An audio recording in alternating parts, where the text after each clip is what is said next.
네, 안녕하세요. 오늘은 월요일인데요. 지금 밤입니다. 오늘 많이 바빴어요.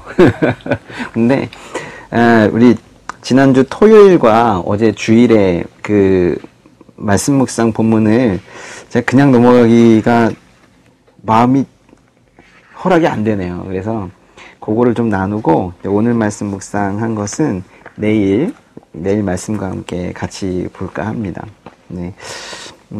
23일자 그 사도행전 8장 26절부터 40절까지 말씀은 여전히 빌립에 대한 이야기였었죠.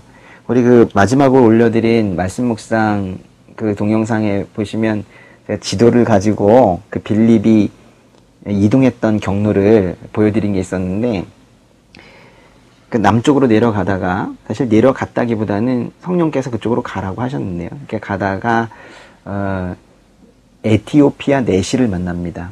참 감동적인 장면인데, 그 에티오피아의 관리가 사실 이방인이잖아요. 관리가 이사야서를 읽고 있는 거죠. 이사야서 몇 장 읽고 있었나요? 이사야서 53장 7절에서 8절까지 읽고 있었죠. 이사야서 53장, 우리가 보통 메시아장이라고도 하는데 다 예수님 이야기잖아요. 전 이 부분이 너무 좋은 게요, 그 사도행전 8장 32절에 그가 읽고 있던 성경 구절은 바로 이것이었습니다. 그는 도살장으로 향하는 양처럼 끌려갔고 털 깎는 사람 앞에서 잠잠한 어린 양처럼 그의 입을 열지 않았다. 예수님께서 재판정에서, 법정에서 자신의 변호를 하지 않으시고 그렇게 묵묵히 있었던 그런 장면을 말하고 있는 건데요. 그때 그 34절에, 8장 34절이죠. 내시가 빌립에게 이렇게 물어봅니다. 이 53장 7절 8절은, 이 말은 누구를 두고 한 말입니까? 성경에서 위대한 질문들이 몇 개가 있지만은 이것만큼 위대한 질문이 또 있겠습니까? 성경을 읽으면서 이 말은 누구를 두고 한 말입니까? 이 당시의 성경이라고 하면 신약 성경이 없었을 때예요. 오로지 구약 성경만 있었을 때인데, 구약 성경을 보고 그 구약 성경 처음부터 끝까지 예수라고 명확한 이름 전혀 나와 있지 않은데 이 말은 누구를 두고 한 말입니까? 이렇게 질문하고 있는 거예요.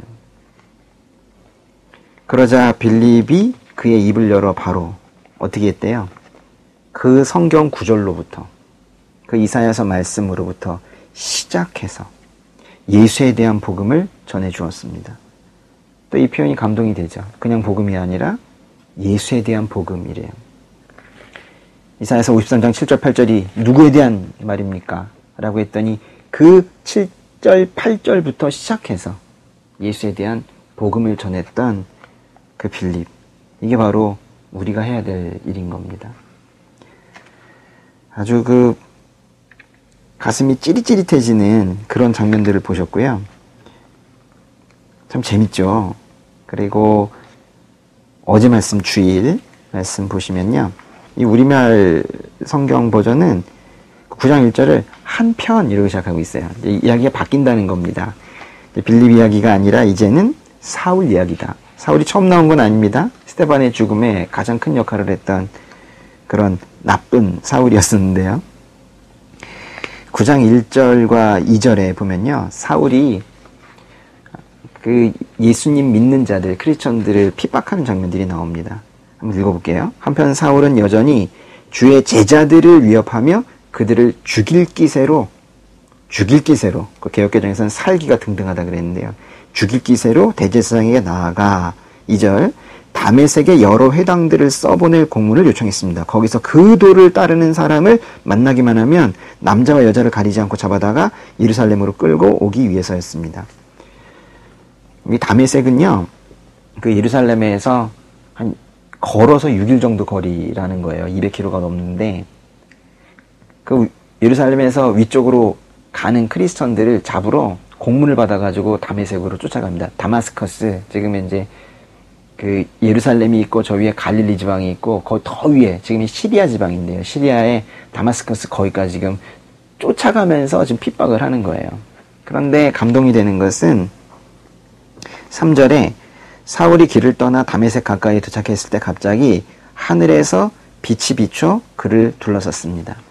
예수 믿는 자들을 핍박하러 가고 있다가 다메섹 그 도상에서, 도상이라는 표현 많이 씁니다. 그 길 위에서 하늘에서 빛이 비춰 그를 둘러섰습니다.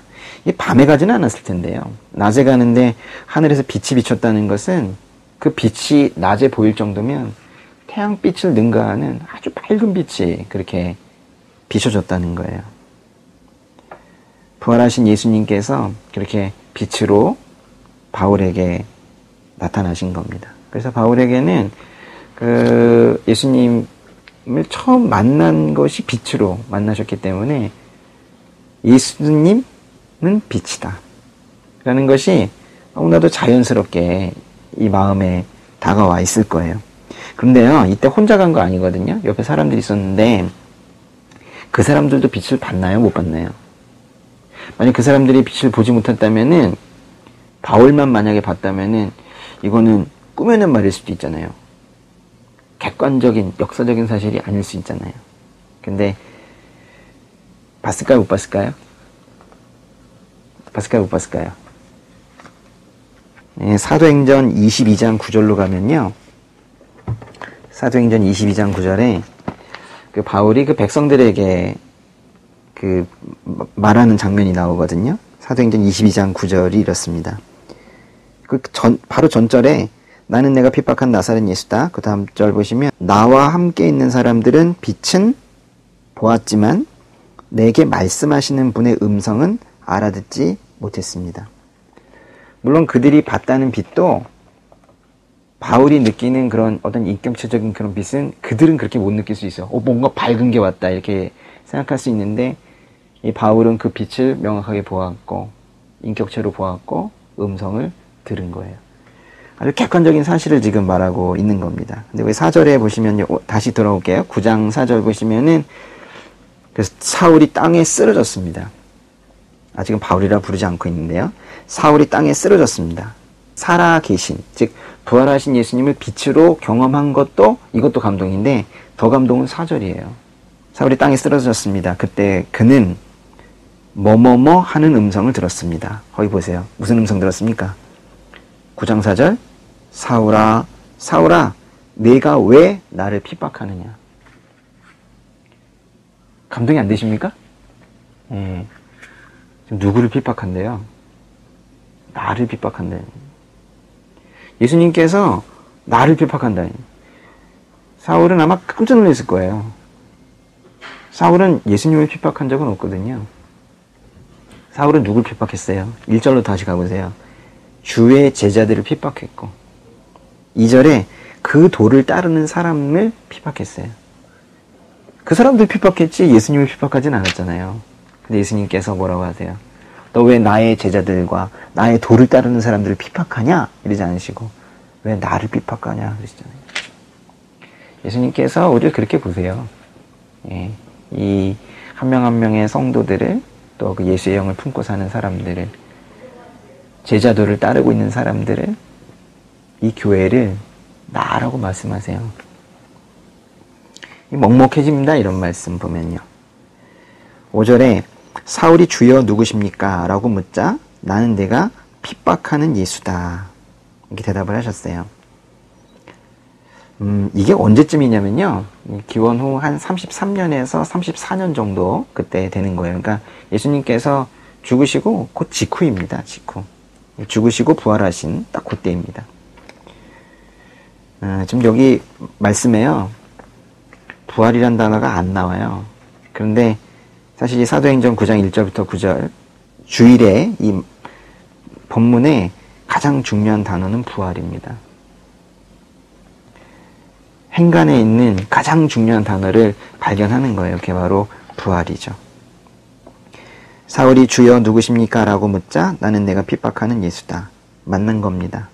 누구를 만났나요? 예수님을 만났죠. 어떤 예수님입니까? 부활하신 예수님을 만났다라는 거예요. 그러니까 여기 지금 계속 사울 사울이라고 얘기하고 있지만은 9장에 시작하는 이 말씀의 주인공은 부활하신 예수님인 거예요. 그래서 바울은요, 나는 예수님을 만났다라고 얘기해요. 정확하게는 나는 부활하신 예수님을 만났다라고 얘기해야 돼요. 우리가 그렇게 말해야 돼요. 바울이 뭐라 그랬냐면요, 고린도전서 가보시면은 고린도전서 15장이 그 부활에 대한 말씀이잖아요. 고린도전서 15장도 그런데 그 앞에 9장도 잠깐 보겠습니다. 9장에 1절 보시면은 바울의 사도권에 대해서 사람들이 또 저항할 때, 당신도 사도이냐? 라고 저항할 때 바울이 이렇게 말했어요. 9장 1절에, 고린도전서 9장 1절, 내가 자유인이 아닙니까? 내가 사도가 아닙니까? 맞다는 거예요. 그러면서 뭐라 그랬냐면, 내가 우리 주 예수를 보지 못했습니까? 나도 봤다는 거예요. 또 15장으로 가시면 고린도전서 15장에 형제들이여 이렇게 시작하잖아요. 그러면서 그 살아 계신, 즉 부활하신 예수님을 5절에 게바, 즉 베드로에게 나타나시고, 그 다음에 12제자에게 나타나시고, 6절에 500명이 넘는 형제들에게 동시에 나타나시고, 그러니까 누구도 이 사실을 꾸며내거나 조작할 수 없다는 거예요. 근데 그 사람들이 더 충격적인 건 지금도 살아있고, 7절엔 야고보에게 나타나시고, 그 다음으로 모든 사도들에게 나타나시고, 8절 보세요. 고린도전서 15장 8절, 마지막으로 다리 차지 못한 채 태어난 사람과 같은 내게도 나타나셨습니다. 나도 봤다. 나도 그 부활하신 예수님을 보았다라는 겁니다. 그래서 사도 바울의 신앙은 절대로 흔들리지 않아요. 그래서 이렇게 많은 책을 쓸 수 있었던 겁니다. 신약성경에 이 많은 책들을 쓸 수 있었던 거예요. 어디서 썼습니까? 고린도 전서후서, 갈라디아서, 에베소서, 빌립보서, 골로새서, 데살로니가 전후서, 디모데전서 쭉 해서 이렇게 많은 서신을 다 바울이 다 썼다네요. 제가 오늘 감동하게 된 것은 이런 것들입니다. 근데 저와 여러분에게 가장 중요한 것은 이 부활하신 예수님을 이렇게 빛으로 만나는 거예요. 근데 이것을 사도 바울의 어떤 한 특별한 경험으로 생각하지 마시고, 실은 이렇게 빛으로 오신 부활하신 예수님을 경험을 해서 오직 주의 복음 전하는데 헌신해 왔던 사람들이 지난 2000년간 얼마나 많았는지 모릅니다. 우리도 그 중에 한 사람이 되어야 하겠습니다.